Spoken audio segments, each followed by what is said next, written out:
سلامونه او احترامات ملګرو، صدام حسین شباب ما یو ځل بیا موږ ستاسو مخې ته یو. ډېر ټایم پس ملګرو ډېر فرمایشونه کول، زما لږ مصروفیات سیوا وو، نو داسې خپل کلام مې مخې ته نه و راوړی. داسې ملګرو سره خو ناستې ډېرې کوم، ټپې غزلې او پروګرامونه خو داسې ډېر ریکارډ کوم، خو خپل کلام مې مخې ته نه و راوړی. نو ملګرو ډېر فرمایشونه کول، یو ځل بیا نن زه ستاسو مخې ته یم او یو کلام زه تاسو ته وړاندې کوم. خو نن زما سره زما د کلي ډېر یو ښه مبارز صاحب منیر خان موجود دی او د دې نه علاوه رحمت علي را سره موجود دی. صاحب منیر یو سیاسي ورکر هم دی چې کوم ډېر یو اکټیو ورکر دی، د پاکستان تحریک انصاف سره تعلق دی. د دې نه علاوه رحمت علي هم د دې کلي چې څومره ستونزې راځي، داسې څه مسلې راځي په کلي کې، ډېر کار هم کوي، منډه ترړه کوي. نو نن زه غواړم د منیر خواهش دی چې زه تاسو ته یو ټپه دوه وړاندې کړم او تاسو ترې لږ خوند واخلئ.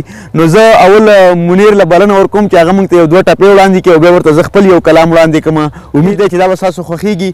منیر وروره هرکلی درته مننه، سلام به ډېره مننه، یو جهان مننه ستا د دعوت راکولو، ستا د موقع راکولو.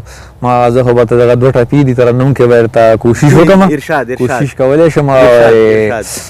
الله دې دانو که دا وارې را روښکانو، خلک به وایي که وایي بخې توره او تور د یاري مري، څه بې اختیاره بې اختیاره جړا رالانو، د پخواني جانان ریبار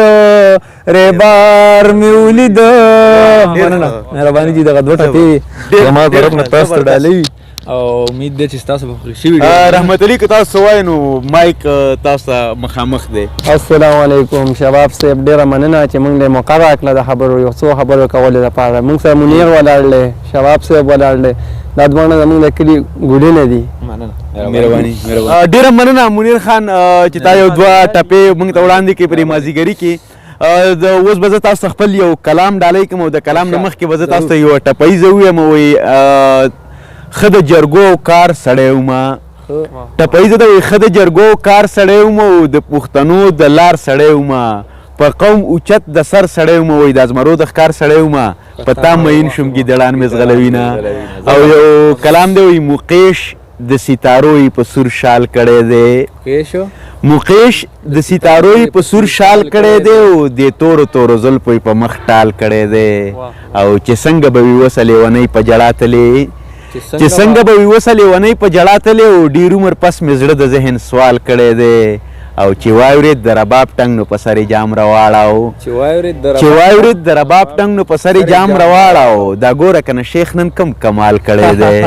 او د کلي یو مین راته نن ښار کې داسې ووې، د کلي یو مین راته نن ښار کې داسې ووې، ما ولیدل په ښار کې هم چا لارې ته دیوال کړی دی. او د کلي یو مین راته نن ښار کې داسې ووې، د کلي یو مین راته نن ښار کې داسې ووې، ما ولیدل په ښار کې هم چا لارې ته دیوال کړی دی.